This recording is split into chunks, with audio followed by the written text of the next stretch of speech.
అందరికీ నమస్కారం. భారతదేశ వ్యాప్తంగా ఎన్నో ఏళ్లుగా మహిళలందరూ ఎంతో ఆసక్తిగా ఎదురు చూస్తున్నటువంటి మహిళా బిల్ ఈరోజు ఎన్నో అవాంతరాలు అడ్డంకులు దాటుకుని ఒక రూపు దాల్చి మహిళా చట్టంగా మారింది.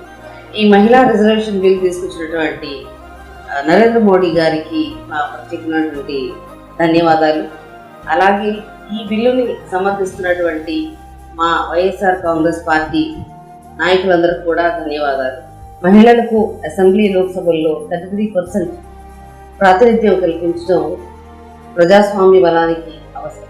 ఎప్పుడైతే మహిళలు చట్టసభల్లో తమకి రిజర్వేషన్ అనేది కల్పించడం జరుగుతుందో వాళ్ళు స్వేచ్ఛగా వాళ్ళ వాయిస్ని, వాళ్ళ హక్కుల కోసం, వాళ్ళ మహిళా సాధికారత కోసం గట్టిగా మాట్లాడే అవకాశం వారికి దక్కుతుంది. మహిళా సాధికారతకు జగన్ గారి పాలనే ఆదర్శం.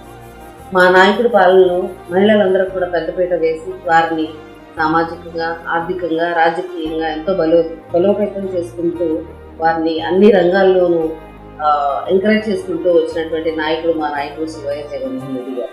జగన్ గారి ప్రభుత్వంలో రాజ్యాంగం కంటే ఎక్కువ అవకాశాలు మహిళలకు కల్పించారు. 50% కన్నా ఎక్కువ రిజర్వేషన్ అమలు చేసి స్థానిక సంస్థల్లో 50% రిజర్వేషన్ చట్టబద్ధంగా అమలు చేశారు.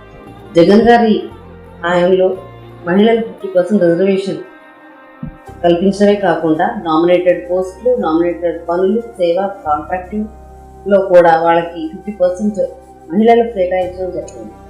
ఇలా చెప్పుకుంటూ వెళ్తే అనేక పదవుల్లో 50% కంటే ఎక్కువ మహిళలకు అవకాశాలు కల్పించడం జరిగింది.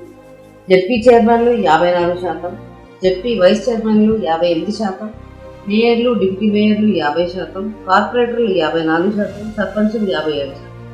అలాగే వాలంటీర్ వ్యవస్థలో మహిళలకు ప్రాధాన్యత కల్పించడం జరిగింది. 2,65,000 వాలంటీర్ పోస్టుల్లో 53% మహిళలకు, 1,34,000 ప్రభుత్వ ఉద్యోగాల్లో 51% మహిళలకు ప్రాధాన్యత కల్పించడం జరిగింది. మహిళల ఆర్థిక స్వావలంబనకు బలమైనటువంటి అడుగు అమ్మఒడి, వైఎస్ఆర్ చేయూత, వైఎస్ఆర్ ఆసరా, ఈబీసీ నేస్తం, ఇలా ప్రతి పథకం మహిళలను కుటుంబంలో నిర్ణయాధికారిగా నిలబెట్టడం జరిగింది. 1,356 నామినేటెడ్ పోస్టుల్లో 51% మహిళలకు అవకాశం కల్పించారు.